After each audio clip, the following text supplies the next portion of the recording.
Vanakkam. I am Manika Vasagam, former DSP from Tanjavur. As a former police officer and a well-wisher of our Tamil Nadu police force, I would like to place a few words following the sensational occurrence of custodial death that occurred recently in Sivaganga district. Strictly speaking, this has to be called as only illegal custodial death, not as custodial death.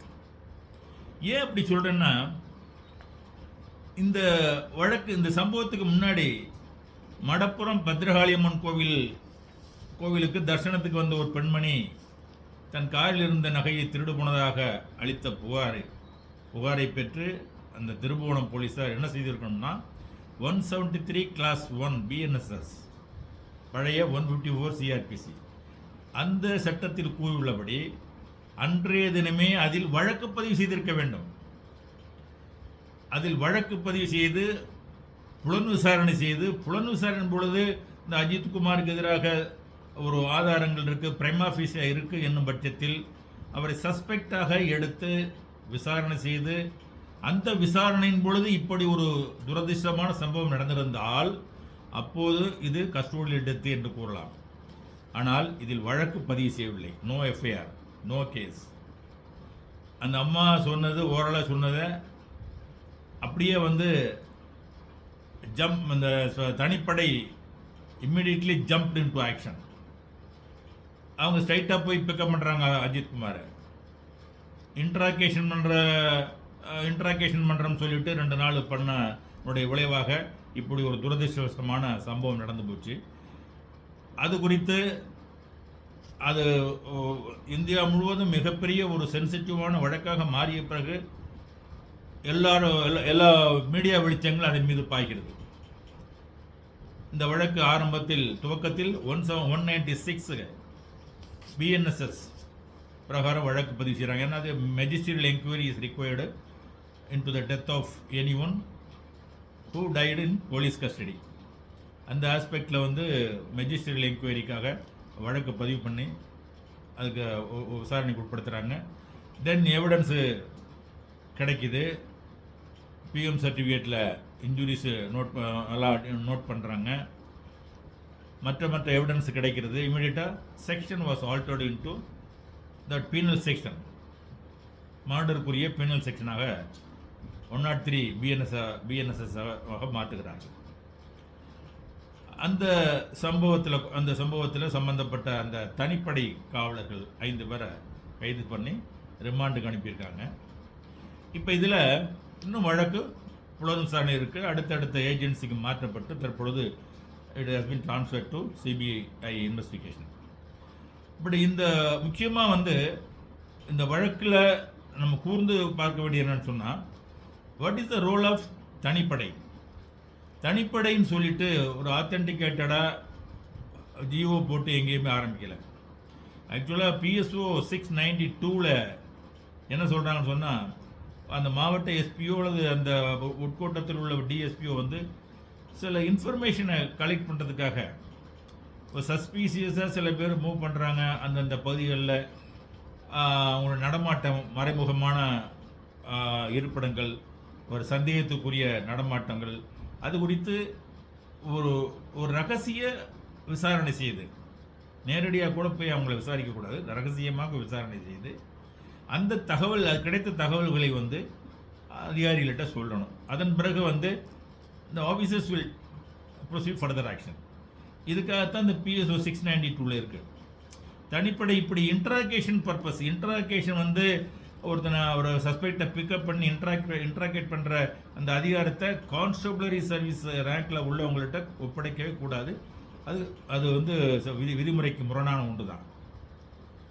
இப்போ இந்த வழக்கில் முறையாக அந்த பெண்மணியினுடைய புகாரின் மீது வழக்கு பதிவு செய்து புலன் விசாரணை செய்திருந்தால் கூட அந்த புலன் விசாரணை அதிகாரிக்கு அந்த டிஎஸ்பி ஒரு ப்ரொசீடிங்ஸ் போட்டு அனுப்பியிருக்கணும். ஆக்சுவலாக அந்த ஸ்பெஷல் பார்ட்டின்னு தனிப்படை என்று சொல்கிறாங்க இல்லையா, அந்த தனிப்படை இந்த வழக்கு விசாரணைக்கு அந்த இன்வெஸ்டிகேட்டிங் ஆஃபீஸருக்கு உதவியாக இருப்பதற்கு உத்தரவிடப்படுகிறதுன்னு சொல்லிட்டு ஒரு ப்ரொசீடிங் செயல்முறைகளை இந்த டிஎஸ்பி போட்டிருக்கணும். அப்படி அந்த டிஎஸ்பி ஒரு செயல்முறைகளை பிறப்பித்திருந்தால்தான் அதுவும் வழக்கு பதிவு செய்து ஒரு கிரைம் நம்பரை கொடுத்து வழக்கு பதிவு செய்து அந்த தெப்ட் வழக்கில் வந்து அந்த ஐஓவுக்கு உதவியாக இந்த தனிப்படை போலீஸார் செல்ல இருக்க பணிக்கப்படுகிறார்கள் என்று ஒரு ப்ரொசீடிங்ஸ் போட்டால் ஒழிய இந்த தனிப்படை போலீஸாருடைய செயல்பாடுகள் இல்லீகல் தான். அவங்களுக்கு எந்த விதமான முகாந்திரமும் கிடையாது அவங்களுடைய உள்ள நுழையிறதுக்கு. இப்போ அப்படி தான் அவங்க இன்வெஸ்டிகேஷன்லேயே கொண்டுட்டு போவாங்க. But it will be decided later in the investigation. இதில் ஒரு துரதிருஷ்டமான ஒரு விஷயம் என்னென்னா, அந்த சம்பவம் அந்த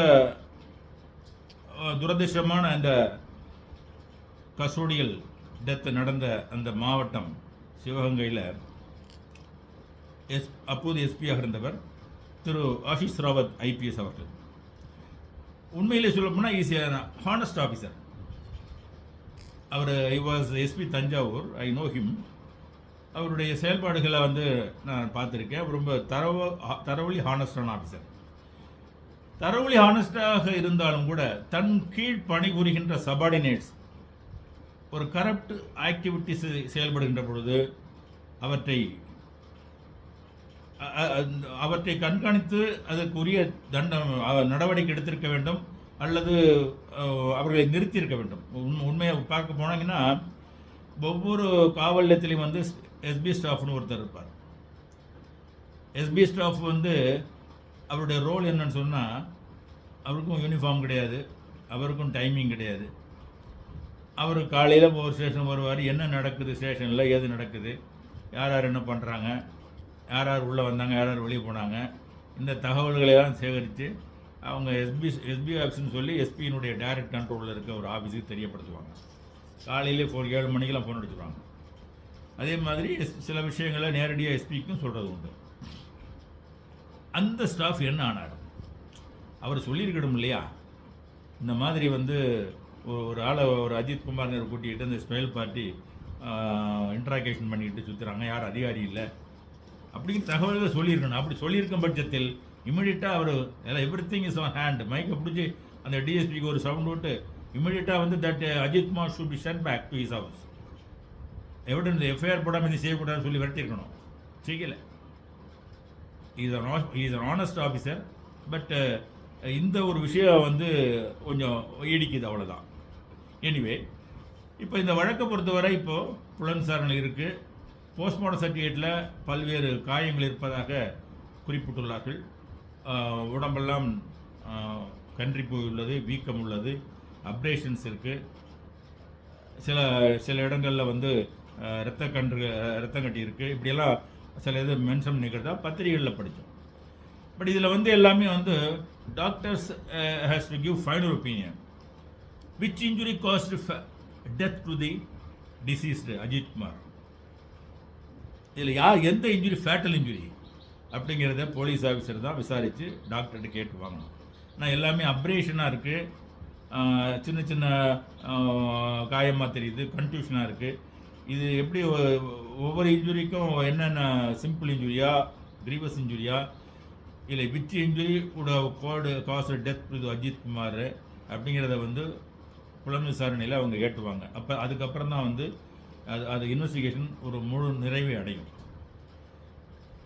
முக்கியமாக இந்த பதிவினுடைய நோக்கமே இந்த தனிப்படை போலீஸார்னு சொல்கிறாங்க இல்லையா, அவங்களுக்கு வந்து எந்த விதமான சீருடை கிடையாது, அணிகிறது இல்லை, அவங்களுக்கு டைமிங் கிடையாது.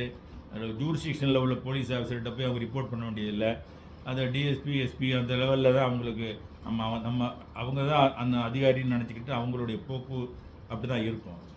இப்போ இதில் வந்து அவங்க பெரும்பாலும் பார்த்திங்கன்னா காவல் நிலையத்தில் உள்ள களப்பணியாளர்கள் யாருமே நாட்டில் என்ன நடக்குது, ஒரு வழக்கை பற்றி நீதிமன்றங்கள் எப்படியெல்லாம் வந்து ஜட்ஜ்மெண்ட் ரூலிங் பாஸ் பண்ணுறாங்க, இதையெல்லாம் வந்து தெரிஞ்சுக்கிற ஆர்வமும் காட்டுறதில்லை, செய்தித்தாள்களும் படிக்கிறதில்லை. கண்டிப்பாக வந்து இப்போ இந்த கைது செய்யப்பட்ட போலீஸார் இத்தனை பேர் உங்கள்கிட்ட சாத்தான்குளம்னு ஒரு வழக்கு ஒன்று நடந்துச்சு, ஞாபகம் இருக்கா? 5 வருஷத்துக்கு முன்னாடி. அதில் சம்மந்தப்பட்ட ஒரு இன்ஸ்பெக்டர் உள்பட போலீஸார் கைது பண்ணி 5.5 வருஷமாக ஜெயிலில் இருக்காங்களே. அவங்களுக்கு வந்து இதுவரை ஜாமீன் கிடைக்கலையே. 5.5 வருஷமாக ஜாமீன் கிடைக்காம தொடர்ந்து உள்ளே இருக்கிறாங்களா? அந்த கேஸை பற்றி தெரியுமானா கண்டிப்பாக அவங்களுக்கு தெரியாது.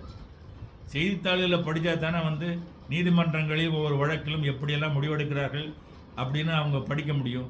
அதை படித்தா தானே சரி நம்முடைய செயல்பாடுகளை நாம் எப்படியெல்லாம் திருத்திக் கொள்ள வேண்டும், எந்த அளவுக்கு நமக்கு எல்லை இருக்குது, நமக்கு எந்த அளவுக்கு லிமிட் இருக்குங்கிறத உணர்வார்கள். அது களப்பணியாளர்கள் மத்தியில் பிக் ஜீரோ கிடையவே கிடையாது. அதனால் சீனியர் ஆஃபீஸர்ஸ் ஒவ்வொரு காவல் நிலையத்திலையும் லோக்கல் நியூஸ் பேப்பர்ஸ் வரணும். அந்த காவல் நிலையத்தில் போலீஸார்ஸு, sub inspectors, inspectors they should read all the day to day news papers.